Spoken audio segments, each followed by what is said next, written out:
मध्य प्रदेश की खंडवा पुलिस ने एक अंतर्राज्यीय वाहन चोर गिरोह का भंडाफोड़ किया। इस गिरोह के पास से पुलिस ने लगभग 40 मोटरसाइकिल बरामद की है। पुलिस के मुताबिक गिरोह का सरगना लॉकडाउन में बेरोजगार होने के बाद मोटरसाइकिल चोर बन गया। उसने अपने ऊपर लदे कर्ज के बोझ को कम करने के लिए चोरी करना शुरू कर दिया। ये चोर गिरोह आदिवासी इलाकों में चोरी की गाड़ियों को सस्ते दाम में बेचने का काम करता था।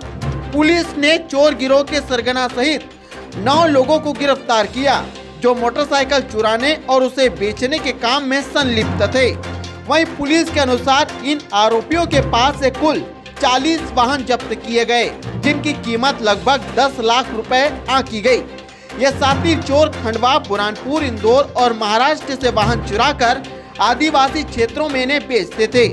इन सभी को पुलिस रिमांड पर लेकर पूछताछ की जा रही है, जिसमें और भी चोरियों के खुलासे हो सकते हैं। हमारे खंडवा सहित अगल बगल के जिलों में कई सारी वाहन चोरियां हो रही थी और जिसमें लगातार सबको निर्देश दिए गए थे थाना प्रभारी को। उसी कड़ी में एडिशनल एसपी एसडीओपी हरसूद और थाना प्रभारी खालवा की टीम लगातार वर्क करी थी और जिसके आधार पे उनके काम पे एक हमें बड़ी सफलता मिली है, जिसमें एक चोर गिरोह जिसमें चोरी करने वाले और उस चोरी के वाहन को बेचने वाले ट्राइबल इलाकों में जाके उसको बेचने वाले उस पूरे गिरोह को पर्दाफाश किया गया है और जिससे हमें करीब इसमें 9 आरोपी पकड़े हैं और करीब 40 चोरी के 2 व्हीलर वाहन हमने इनसे जब्त किए हैं। और जो यहाँ पे ज़्यादातर तो खंडवा ज़िले के हैं और उसके अलावा जो बुरहानपुर, इंदौर और बाकी ज़िलों के भी वाहन चोरी इनसे पाई गई। ये वाहन ज़्यादातर है जो ट्राइबल इलाके हैं, चाहे वो धारनी एरिया हो गया, चाहे वो खकनार हो गया, चाहे वो झिरनिया हो गया, यहाँ पे वाहन को या फिर खालवा एरिया में भी वाहनों को बेचने का कार्य कर रहे थे और उनको ऐसा बताते थे कि ये सेकेंड हैंड वाहन है और आपको कागज़ वगैरह कुछ दिनों बाद आपको दिया जाएगा। आरोपी को रिमांड पे लेंगे आरोपी को? बिल्कुल, आरोपियों को रिमांड पे लिया गया है और अभी 40 अभी तक वाहन मिल गए हैं और आगे भी हमको सामान है, कुछ और वाहन भी इनसे जब्त हो पाएंगे। इन 40 वाहनों की अनुमानित कीमत करीब 10 से 11 लाख रुपए होगी और अभी और सामान भी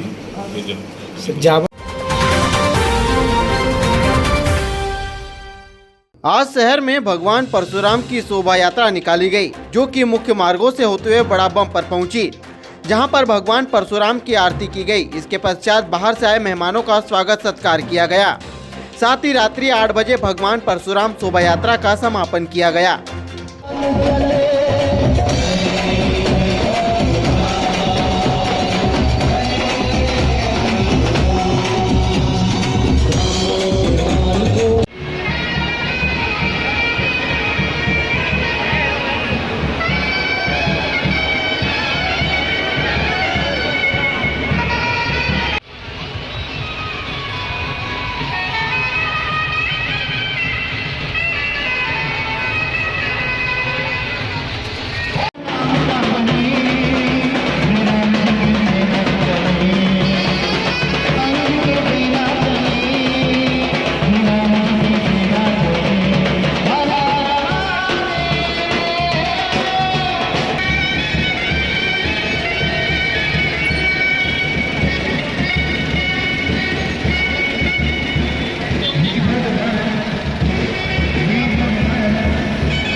आज जो है भगवान परशुराम जी की शोभा यात्रा निकाली जा रही है, उसी की सारी व्यवस्थाएं हैं और ये जो है शोभा यात्रा शहर के मुख्य मार्गों से होती हुई बड़ा बम पर पहुंचेगी। वहाँ पर भगवान जी की आरती वगैरह करने के पश्चात वहाँ जो बाहर से आए अतिथियों का सम्मान होगा। अतिथियों के द्वारा समाज के लोगों को संबोधित किया जाएगा। तत्पश्चात समाज के लोगों का सहभोज होगा बस यही हमारे महाराज जो भगवान परशुराम जी के ब्रह्मोत्सव का आज शाम 7-8 बजे समापन होगा। इस बार अनोखा क्या है इस यात्रा में?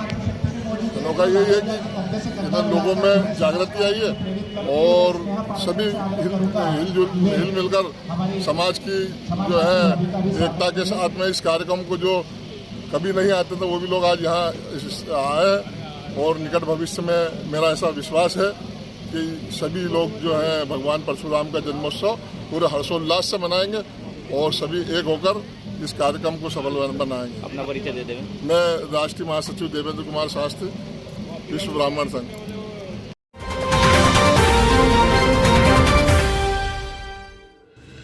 ग्राम इस्लामपुर में बीज गांव में एक पेयजल कूप है और ग्रामीणों ने इस पर अपने मोटर पंप लगा रखे हैं, जिससे कि कुएं सहित आसपास के मकान और गांव में पाइप और बिजली के तारों का जाल फैला है। ग्रामीण अब्दुल्ला शेख ने मीडिया से चर्चा में बताया कि इस कूप पर ग्रामीणों ने पाइप और बिजली के तार लगा रखे हैं। ये बिजली के तारों से आसपास घर में करंट लगता है और किसी दिन बड़ा हादसा भी हो सकता है।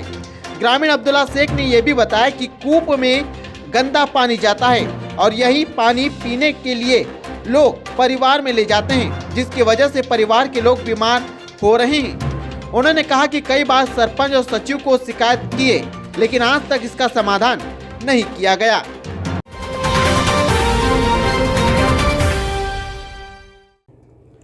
मध्य प्रदेश के शहडोल में गर्मी का प्रकोप लगातार जारी है, जहां पारा 45 डिग्री के पार पहुंच चुका है। लोगों के द्वारा तरह तरह के तरीके अपनाए जा रहे हैं जिससे गर्मी दूर हो सके। वहीं कभी हाथों से पंखा चलाते नजर आते हैं तो कभी जूस पीते नजर आते हैं, लेकिन गर्मी तो गर्मी होती है, आखिर दूर कैसे होगी। बता दें कि इन दिनों बिजली की समस्या भी लगातार बनती जा रही है, पानी की समस्या भी सामने आ रही है, जिससे क्षेत्र में लगातार गर्मी का प्रकोप और ज्यादा बढ़ता दिखाई दे रहा है। वहीं तरह तरह के तरीकों से गर्मी दूर करने की कोशिश तो की जा रही है, लेकिन गर्मी ने इस बार रिकॉर्ड तोड़ दिया है। गर्मी ने लगभग 15 साल का रिकॉर्ड तोड़ा है। भैया घर से बाहर निकला दुर्लभ है, 45 डिग्री तापमान अधिक है, इतनी से परेशान है। लाइट नहीं रहती, लाइट तो नहीं रहती, सही बात है। गर्मी भी बहुत पड़ रही है इस साल, इस तरह की गर्मी तो कभी नहीं पड़ी हमारे जानते हैं। हाँ बताइए। बहुत गर्मी पड़ रही है इस समय, लोग घर से निकल नहीं रहे हैं और इस गर्मी का सामना कर नहीं पा रहे हैं लोग। 45 डिग्री से ऊपर गर्मी हमारी इस समय क्षेत्र में चल रही है और तबाही पर तबाही है गर्मी पर। बिजली है और भीषण गर्मी है श्रीमान जी।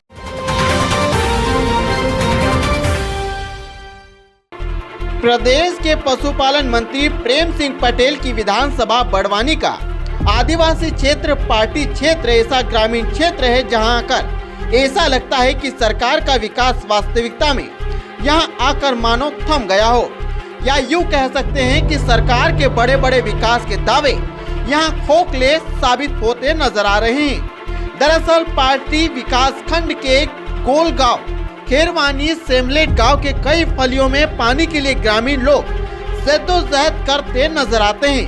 गांव में विशेषकर गर्मियों में पानी की उचित व्यवस्था नहीं होने के चलते यहां के ग्रामीण रहवासियों को 2 से 3 किलोमीटर दूर तक पानी लेने जाना पड़ता है, वह भी किसी नाले से या झीरी से, किसी डब्बे के माध्यम से पानी के बर्तन भरना पड़ता है। यहाँ पानी की शुद्धता तो दूर की बात, लेकिन ग्रामीण लोगों को पीने का पानी मिल जाए यही बड़ी बात है। तस्वीरों में सरकार के विकास के दावे की पोल खुलती नजर आ रही है। कई बार ऐसा भी हुआ, यहाँ के ग्रामीण वासी खराब पानी पीने को मजबूर हैं, किंतु इसके बाद भी ग्रामीण वासी अपनी प्यास बुझाने को मजबूर हैं, क्योंकि वहाँ पर पानी की कोई व्यवस्था नहीं है। वहीं गांव की महिलाएं अपने सर पर पानी के बर्तन लेकर चिलचिलाती धूप में चलती हुई इन पहाड़ी नुमा कच्चे रास्तों का सफर कई घंटों में तय करती है। वहीं गांव में जिन लोगों के पास गधे और खच्चर हैं, वो लोग अपने जानवर के माध्यम से पानी लेकर आते हैं। गांव के लोगों का कहना है कि गर्मी में जानवर भी पानी के लिए त्रस्त होते नजर आते हैं। ग्रामीणों का ये भी कहना है कि गांव में पीने के पानी को लेकर कई बार आवेदन निवेदन किया जा चुका है। इस दौरान विधायक प्रेम सिंह पटेल को भी समस्या से अवगत कराया जा चुका है। साथ ही कलेक्ट्रेट तक जाकर समस्या बताई, लेकिन आज तक ग्राम वासियों की सुनवाई नहीं की गई। वहीं जब इस पूरे मामले को लेकर हमने बड़वानी एसडीएम घनश्याम धनगर से बात की तो उन्होंने कहा कि पीएचई और संबंधित पंचायत से मामले की जांच करवाएंगे और अगर आवश्यक हुआ तो वहां पेयजल के लिए बोरवेल से खनन भी करवाएंगे। अब देखना यह होगा कि मामला सामने आने के बाद क्या वाकई में इस समस्या को दूर किया जाएगा या फिर ऐसे ही चिलचिलाती धूप में बच्चे पानी भरते हुए नजर आएंगे। मेरा नाम मनीराम, पिता का नाम रजान, जीवन में रहता वर्तिया फलिया में। पानी को लेकर क्या समस्या है? पानी हमारा बहुत दूर है, 2-3 किलोमीटर दूर से लाते हैं और पैदल जाके लाते, माथे पे लाते, गद्दे पे लाते और पानी भी हमारे यहाँ कम है। कहाँ से ला रहे हो पानी? पानी 2-3 किलोमीटर दूर से ला रहे। नाले से लाते हो? नाले झीरा से। इसको लेकर कोई शिकायत वगैरह की है? शिकायत वगैरह तो हम नहीं किए, कुएँ के आवेदन नहीं दिए थे 2-3 बार। क्या हुआ फिर? वो आ नहीं रहा और रोड नहीं हमारे यहाँ। लगातार परेशान हो रहे हो? हाँ, आपके गाँव हमारे गांव में तो ये मान लो 600 तो जनसंख्या वोट डालने वाली है, 1500 से ऐसी जनसंख्या है और 4 फले हमारे यहाँ। बहुत परेशानी, हेडपम्प 4 है, वो भी नाला धड़ है। सब लोग नाले से झाड़ के पानी पी रहे। गांव में 4 हेडपम्प भी नहीं चले और ये हेडपम्प कभी बिगड़ी जाती।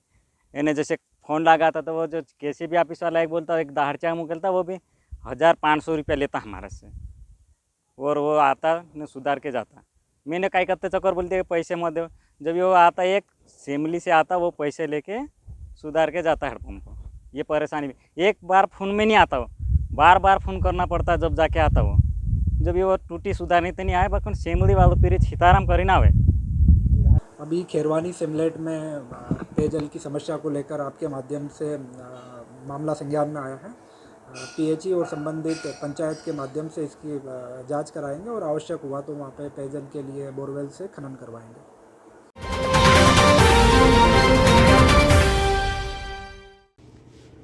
शनिवार को खंडवा में जनजाति सुरक्षा मंच के बैनर तले आयोजित डिलिस्टिंग महारैली के लिए ग्राम बोरगांव बुजुर्ग से भी जनजाति समुदाय के लोग बस के माध्यम से रवाना हुए। क्षेत्र के जनजाति समुदाय के लोगों ने कहा कि ऐसे लोग जिन्होंने धर्मांतरण कर लिया है, हिंदू धर्म की जगह अन्य धर्मों को अपनाकर उनका पालन कर रहे हैं। हम उन लोगों के लिए शासन से मांग करते हैं कि उनकी खोजबीन कर उनका आरक्षण सूची उनके नाम हटाए जाए। इस बात को लेकर खंडवा में आयोजित महारैली में सम्मिलित होने के लिए बोरगांव से भी जनजाति समुदाय के लोग बस के माध्यम से रवाना हुए।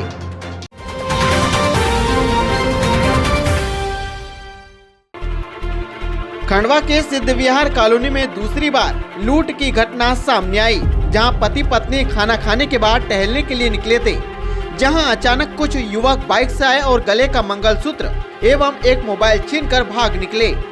घटना होने के बाद मामले की जानकारी पुलिस को दी गई। वहीं मौके पर पहुंची पुलिस ने छानबीन शुरू की और जल्द आरोपियों को पकड़ने की बात पुलिस के द्वारा कही जा रही है। मोबाइल खींचा। आप यहाँ क्या किसके साथ आ रहे, क्या घूम रहे थे, क्या मेरे साथ घूमने आया था तो चेन और मोबाइल खींच के भागे। कितने लोग थे, क्या थे? 5 लोग थे।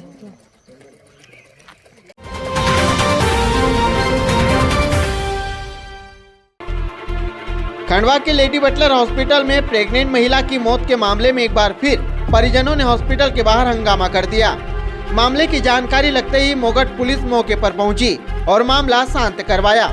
वहीं डॉक्टरों का कहना था कि जब प्रेग्नेंट महिला को लेडी बटलर हॉस्पिटल में लाया जा रहा था, उससे पहले महिला की मृत्यु हो चुकी थी। वहीं परिजनों ने बेवजह डॉक्टरों पर आरोप लगाकर यहां हंगामा शुरू कर दिया। हालांकि मामले में परिजनों का कहना है कि लेडी बटलर हॉस्पिटल में ही महिला की मृत्यु हो चुकी थी।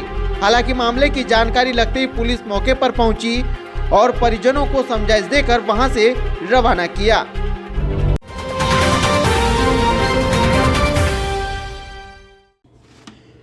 ग्राम बोरगांव बुजुर्ग में पेयजल व्यवस्था सुचारू रूप से बनी रहे, इसलिए संजय नगर में ग्राम पंचायत द्वारा नवीन पेयजल कूप का निर्माण कार्य शुरू किया गया था। फिर कुछ समय से पेयजल कूप का कार्य बंद पड़ा था। अब ग्राम पंचायत ने चरमराती पेयजल व्यवस्था को देखते हुए कूप का कार्य शुरू कराया है। वहीं सचिव रंजीत सिंह राठौर ने बताया कि गांव में पेयजल व्यवस्था के लिए बंद पड़े कूप का कार्य शुरू किया है। साथ ही कोई अनहोनी न हो इसलिए ग्रामीणों के लिए सुरक्षा की दृष्टि से तार फेंसिंग का कार्य भी किया जा रहा है ताकि ब्लास्टिंग भी हो सके।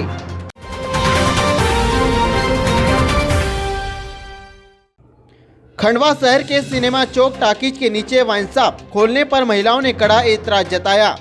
महिलाओं का कहना था कि वाइन शॉप खोलने की वजह से यहां आए दिन शराबी आने वाली महिलाओं पर अभद्र टिप्पणी करते हैं। साथ ही महिलाओं ने आरोप लगाया कि वाइन शॉप को लेकर हमारे द्वारा ज्ञापन भी दिया जा चुका है, बावजूद इसके प्रशासन द्वारा यहां पर वाइन शॉप खोलने की अनुमति दी गई। वहीं कार्रवाई न होते देख आज महिलाओं ने वाइन शॉप के पास खड़े होकर हाथों में मनोरा शर्म करो की तख्तियां लेकर विरोध जताया।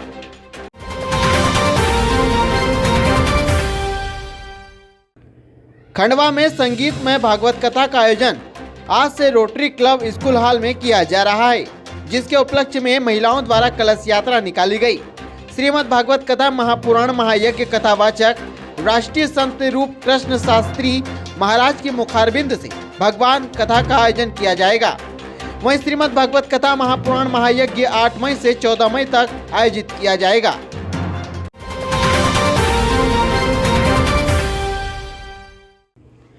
ग्राम रुस्तमपुर निवासी महेश महाजन ने पुलिस चौकी बोरगांव बुजुर्ग आकर शिकायत दर्ज कराते हुए पुलिस को बताया कि वो 23 अप्रैल शनिवार को बोरगांव मवेशी बाजार भैंस खरीदने गया था। महेश ने बताया कि उसने अपनी बाइक को मवेशी बाजार के बाहर इंदौर इच्छापुर हाईवे किनारे खड़ी की थी। वहीं बाजार में 1 घंटे घूमने के बाद लौटा तो देखा कि बाइक नहीं थी। वहीं आसपास के गांव खोजने के बाद जब बाइक नहीं मिली तो जानकारी पुलिस को दी। इधर चौकी प्रभारी रमेश गवले ने बताया कि महेश की शिकायत पर अज्ञात बाइक चोर के खिलाफ आईपीसी की धारा 379 के तहत प्रकरण पंजीबद्ध कर लिया गया है।